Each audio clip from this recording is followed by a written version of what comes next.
किसी ने सपने में नहीं सोचा था बिजली फ्री हो सकती है, वो सपना सच करके दिखाया केजरीवाल ने।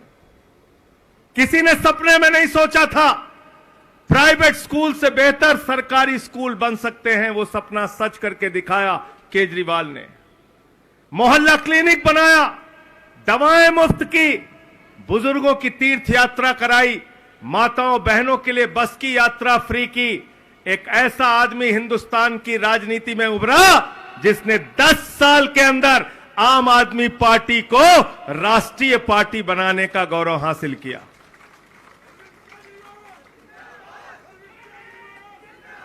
और इसलिए देश की तानाशाह सरकार, देश के तानाशाह नरेंद्र मोदी जी, उनको सिर्फ एक ही व्यक्ति से खौफ है, एक ही व्यक्ति से डर है, एक ही पार्टी से डर है कि किसी भी तरीके से आम आदमी पार्टी और अरविंद केजरीवाल की राजनीति को खत्म करो। लेकिन मैं नरेंद्र मोदी जी को कहना चाहता हूं, देश के प्रधानमंत्री को कहना चाहता हूं, एक नहीं 1000 कोशिश कर लोगे, आम आदमी पार्टी दिन दूनी रात चौगनी आगे बढ़ती रहेगी। तुम्हारे इन तानाशाही की कार्रवाइयों से रुकने वाली नहीं। अरविंद केजरीवाल वो शख्स हैं जिन्होंने आईआईटी से पढ़ाई की, देश के सबसे बड़े संस्थान से इंजीनियरिंग की पढ़ाई की, जमशेदपुर में नौकरी करते थे। उसके बाद मदर टेरेसा के संस्थान में जाके काम किया, इनकम टैक्स कमिश्नर बने। इनकम टैक्स कमिश्नर की नौकरी को लात मार के दिल्ली की झुग्गी बस्तियों में काम करने वाले शख्स हैं अरविंद केजरीवाल। और देश के सबसे बड़े भ्रष्टाचार विरोधी आंदोलन के रचयिता, देश के अंदर सबसे बड़े भ्रष्टाचार विरोधी आंदोलन को खड़ा करने का श्रेय, अन्ना आंदोलन को खड़ा करने का श्रेय अरविंद केजरीवाल को जाता है।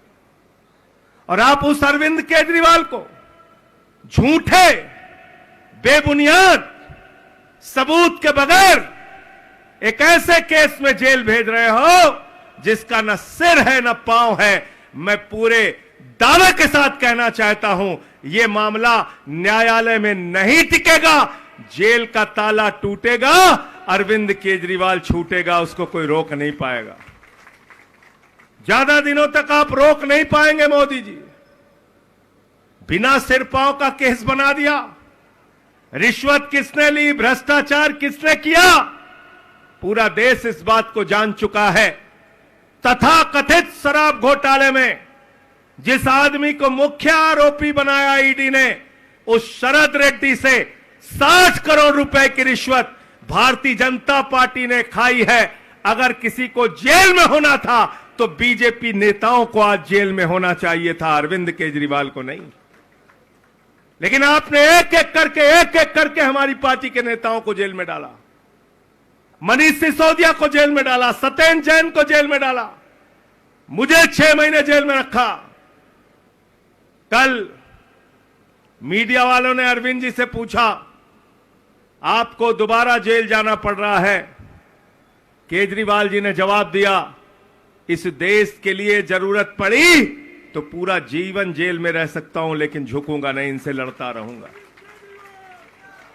इनसे लड़ता रहूंगा, इनसे संघर्ष करता रहूंगा।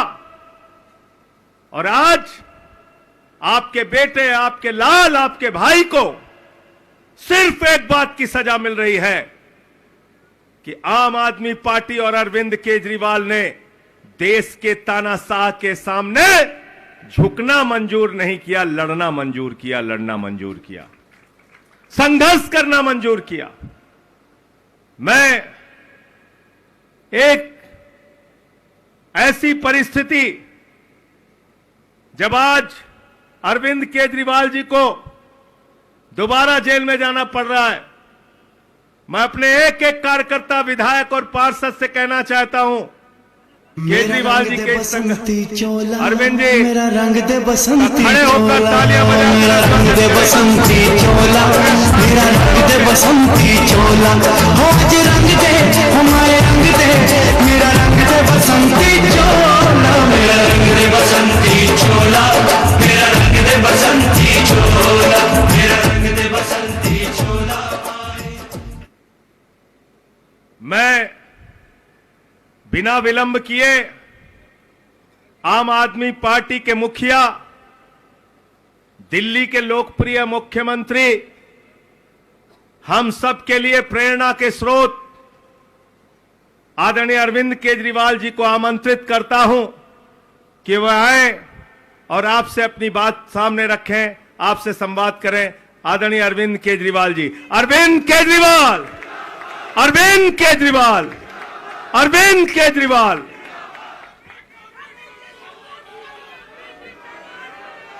भारत माता की, भारत माता की, इनकलाब, वंदे। दोस्तों, माननीय सुप्रीम कोर्ट ने मुझे 21 दिन की मोहलत दी थी। मैं तहे दिल से सुप्रीम कोर्ट का शुक्रिया अदा करना चाहता हूं, बहुत बहुत। उन्होंने चुनाव प्रचार करने के लिए मुझे ये मोहलत दी थी। 21 दिन कल पूरे हुए। अब यहां से मैं सीधा तिहाड़ जा रहा हूं। ये 21 दिन मेरे लिए बहुत विस्मरणीय है। मैंने एक भी मिनट खराब नहीं किया। रात दिन 24 घंटे देश को बचाने के लिए प्रचार किया है। केवल आम आदमी पार्टी के लिए प्रचार नहीं किया, सारी पार्टियों के लिए प्रचार किया। बंबई भी गया, भिवंडी भी गया, हरियाणा भी गया, उत्तर प्रदेश भी गया, पंजाब भी गया, जमशेदपुर भी गया। जहां मौका मिला, जहां जिसने बुलाया, उसी के लिए प्रचार करने के लिए गया, देश बचाने के लिए। मेरे सामने देश था।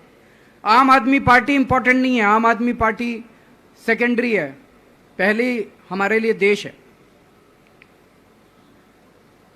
तो मैं दिल्ली के लोगों को कहना चाहता हूं, आज आपका बेटा दोबारा जेल जा रहा है, इसलिए नहीं कि मैंने कोई भ्रष्टाचार किया है, इसलिए कि मैंने तानाशाही के खिलाफ आवाज उठाने की जरूरत की है।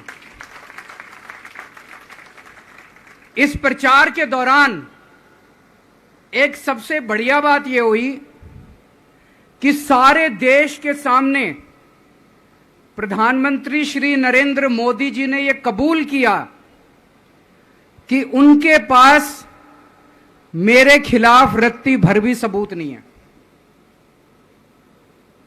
हम कहते थे ना, जब भी हमसे पूछा जाता था कि भाई ये कह रहे हैं 100 करोड़ रिश्वत ली, 100 करोड़ रिश्वत ली, वो 100 करोड़ कहां गया?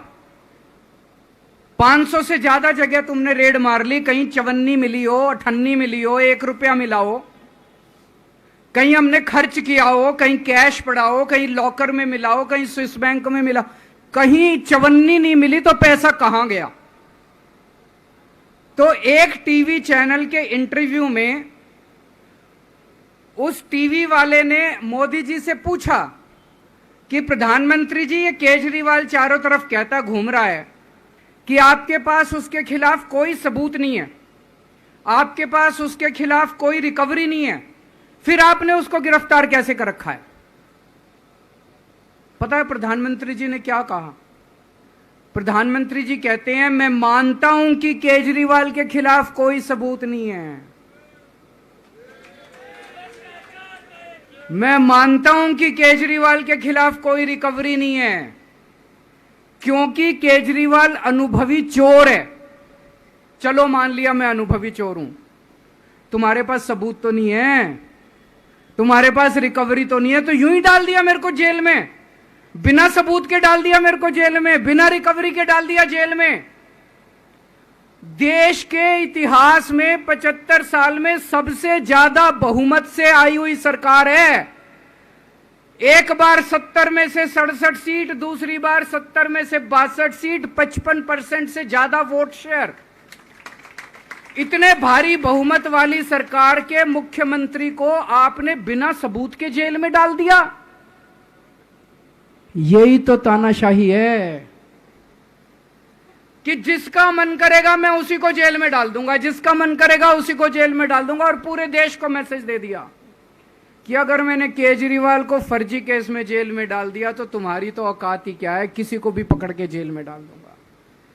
इसी तानाशाही के खिलाफ लड़ रहा हूं मैं, और इस किस्म की तानाशाही अपने देश को बर्दाश्त नहीं है।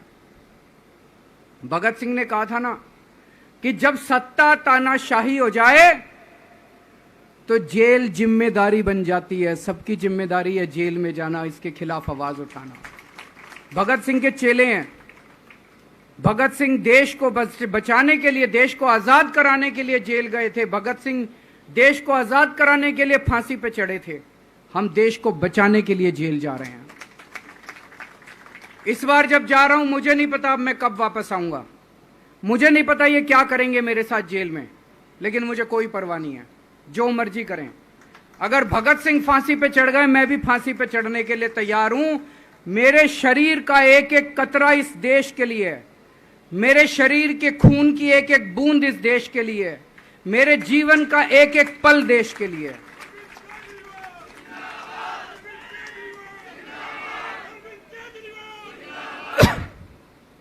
अभी मैं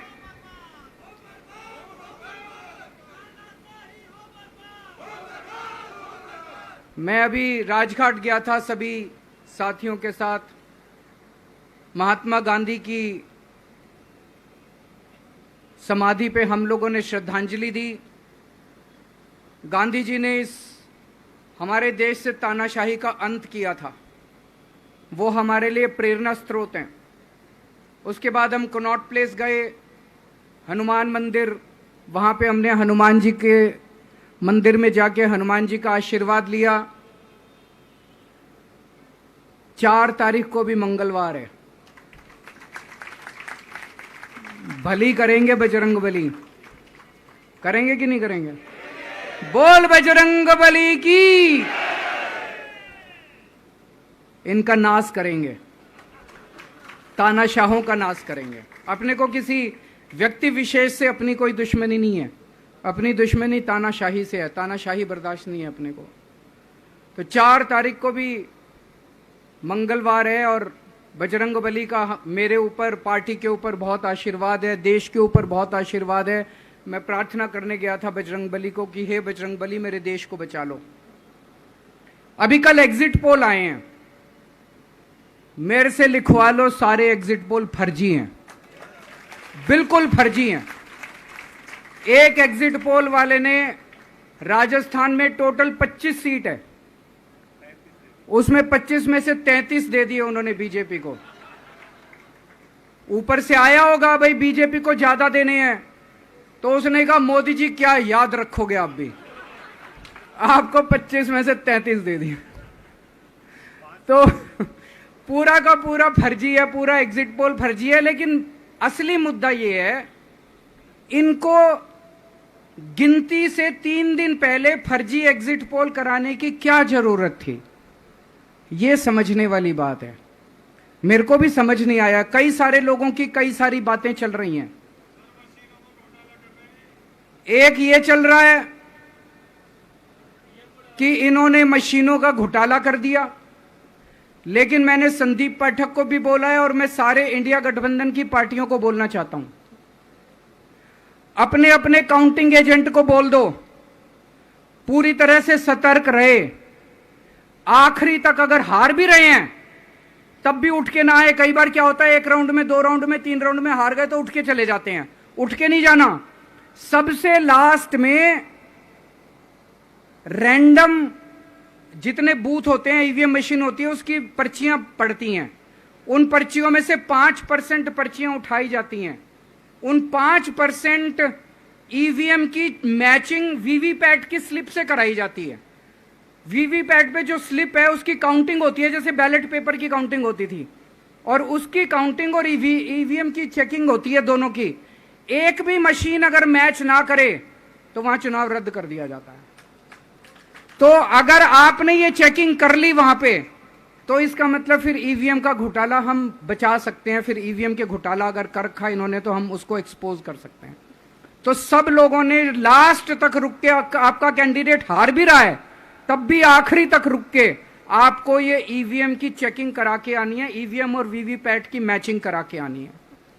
एक थ्योरी ये चल रही है कि इन्होंने इतना ज्यादा सीटें इसलिए दिखाई क्योंकि इनके लोगों ने शेयर मार्केट में इन्वेस्ट कर रखा है, और कल जब शेयर मार्केट खुले तो बम्पर होगा तो ये अपने शेयर बेच बाच के खुद तो निकल लेंगे। बाकी एक थ्योरी ये चल रही है कि अफसरशाही पे दबाव डालने के लिए अगले 3 दिन में अफसरों से उल्टे सीधे काम कराने के लिए एक माहौल बना दिया गया। भाई आ तो हम ही रहे हैं तो हमारी बात मानो, उल्टे सीधे काम करो, काउंटिंग में गड़बड़ कराएंगे, सब कुछ करेंगे। लेकिन फिर से मैं कह रहा हूं, अपने को, अपने काउंटिंग एजेंट, एआरओ, सब आरओ, सब लोगों को अपने को ट्रेन करके भेजना है और अपने को चौकन्ना रहना है। बाद में हम कहते रहे इन्होंने ये कर दिया, उसका कोई फायदा नहीं होगा। अभी अपने को चौकन्ना रहना है।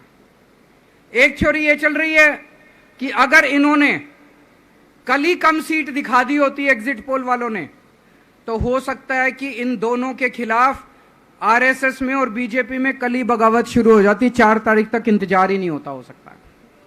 तो कई सारी थ्योरी चल रही हैं, लेकिन अपने को सतर्क रहना है, चौकन्ना रहना है। मेरा अपना मानना है कि 4 तारीख को इनकी सरकार नहीं बन रही है। ये एग्जिट पोल से घबराने की जरूरत ही नहीं है, माइंड गेम है इनका, माइंड गेम खेल रहे हैं। आपको डिस्करेज करने के लिए, डिप्रेशन में डालने के लिए बिल्कुल नहीं जाना। आप उससे जाओ कि आप जीत रहे हो, आप अपने उस कॉन्फिडेंस से जाओ कि आप जीत रहे हो, और आखिरी तक आपको बैठे रहना है, किसी भी हालत में बैठे रहना है आपको। हमें हर एक को लड़ना पड़ेगा। ये चुनाव किसी पार्टी का या किसी नेता विशेष का नहीं है। ये चुनाव इस देश को बचाने के लिए है, इस देश में जनतंत्र को बचाने के लिए है। जिसके लिए भगत सिंह, गांधी जी सब लोग लड़े थे, वही माहौल आज है। जिस तरह से हमने अंग्रेजों को हटाया था, आज इस सत्ता को अपने को हटाना है। तो मैं सभी, आप सब लोगों का, सभी साथियों का बहुत बहुत शुक्रिया अदा करना चाहता हूं। बहुत साथ मिला आप लोगों का इन 21 दिनों में। अब जब भी मैं लौट के आऊंगा फिर मिलेंगे आप लोगों से। तब तक के लिए अलविदा।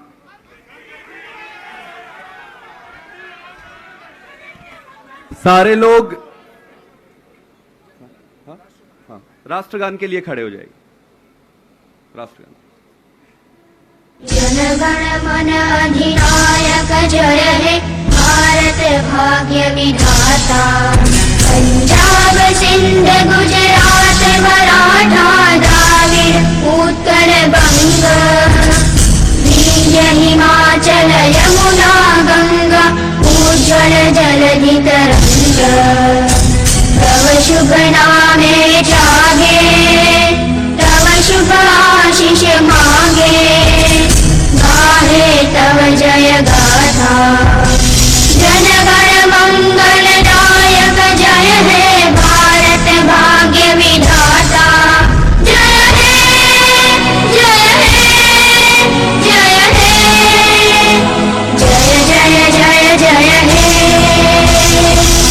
भारत माता की। अरविंद केजरीवाल, अरविंद केजरीवाल।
Thank you.